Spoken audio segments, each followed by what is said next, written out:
আইলে কায়ে তু জবাবে হর সুয়াল, আইলে কায়ে তু জবাবে হর সুয়াল, মুশকিল হল তো হল শবদ বে কি লোকাল, মুশকিল হল তো হল শবদ বে কি লোকাল।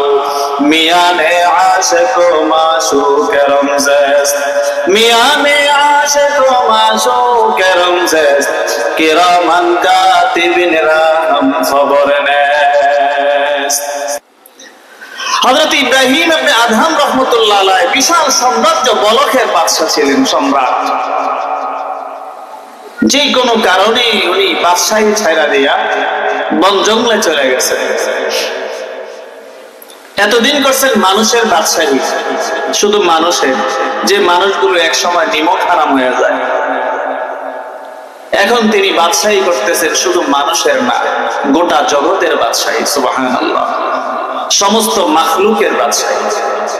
অনেক দিন পর ওনার এক ভক্ত ইব্রাহিম ইবনে আদহাম রাহমাতুল্লাহ আলাইহিকে দেখার জন্য বন জঙ্গলে গেছে। ইব্রাহিম ইবনে আদহাম যখন এক সময় সম্রাট ছিলেন, তিনার মাথায় ছিল রাজ মুকুট, গায়ে ছিল শাহী পোশাক, পেটে ছিল শাহী খাবার দাবার। আর আজকে সেই ইব্রাহিম ইবনে আদহামের অবস্থা কি? শুকাইয়া জীর্ণ শীর্ণ হয়ে গেছে। পেটের মধ্যে শাহী খাবার নাই, গায়ে শাহী পোশাক নাই, মাথায় শাহী মুকুট নাই।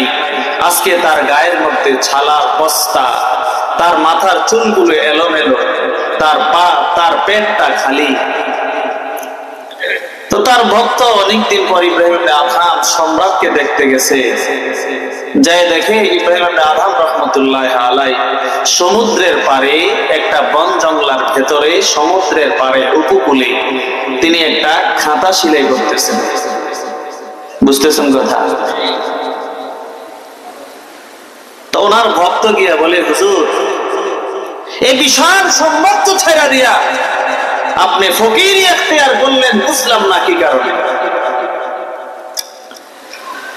ইব্রাহিম ইবনে আদহাম রাহমাতুল্লাহ আলাইহি ডাক দিয়া বললেন, এ দোস্ত আমার,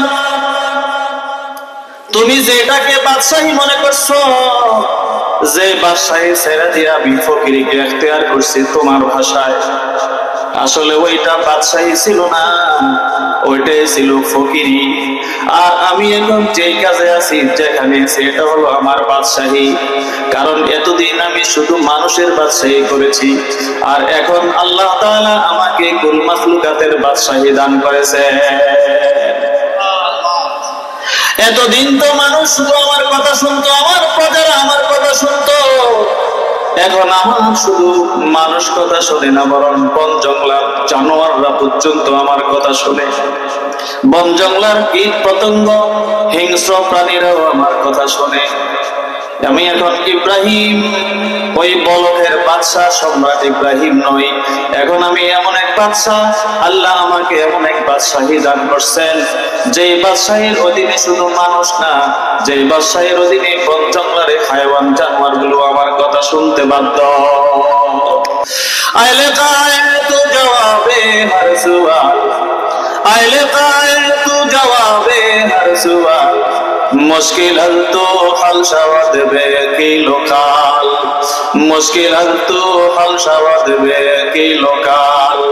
মিয়ানে আশিক ও মাশূক রমজাস, মিয়ানে আশিক ও মাশূক রমজাস, কিরামান কাতিবিন রাহম খবর নেস।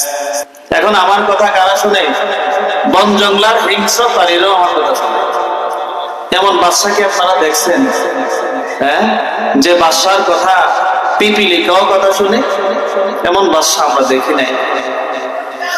আল্লাহ ভক্ত বলতেছে, হুজুর বুঝলাম না। ইব্রাহিম ইবনে আদহাম বলে, তুমি কি আমার বাদশাহী দেখতে চাও? ভক্ত বলে, হুজুর একটু দেখতে চাই। তো হুজুরের হাতে, বাদশার হাতে যে স্বর্ণমুকুট সুই ছিল, এই সুইটা সমুদ্রে ফেলাই আছে। কোথায় ফেলাইছে? আচ্ছা, একটা সমুদ্রের মধ্যে স্বর্ণমুখী সুই, এটাকে আর খুঁজে পাওয়া যাবে?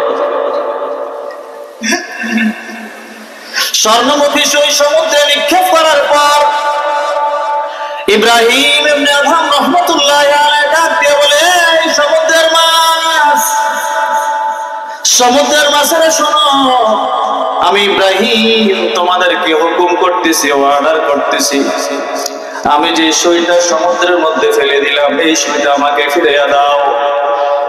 সমুদ্রের মাছগুলো হুকুম করতে দেরি, আর সমুদ্রের মাছের মধ্যে হাজার হাজার মাছ একটা একটা করে স্বর্ণমুখী সুই মুখে লইয়া ইব্রাহিম ইবনে আদহাম রাহমাতুল্লাহ আলাইহির সামনে হাজির। কয়টা সুই দরকার বলেন না? কয়টা সুই দরকার? একটা। আনছে কয়টা? হাজার হাজার সুই নিয়ে হাজির।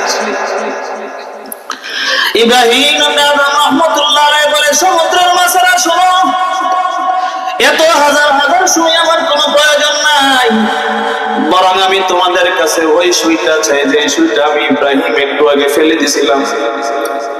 এত সুই আমি চাই না, আমি সুই চাই একটা, যে সুইটা আমি ফেলে দিয়েছিলাম। হাজার হাজার মাছ পানির নিচে চলে গেছে, আর ওই যে একটা সুই ইব্রাহিম ইবনে আদহাম রাহমাতুল্লাহ আলাইহি নিক্ষেপ করলেন, ওই সুইটা নিয়ে একটা মাছ ইব্রাহিম ইবনে আদহাম রাহমাতুল্লাহ আলাইহির সামনে পানির উপরে তার ঠোঁটের মধ্যে নিয়ে হাজির হয়ে গেছে।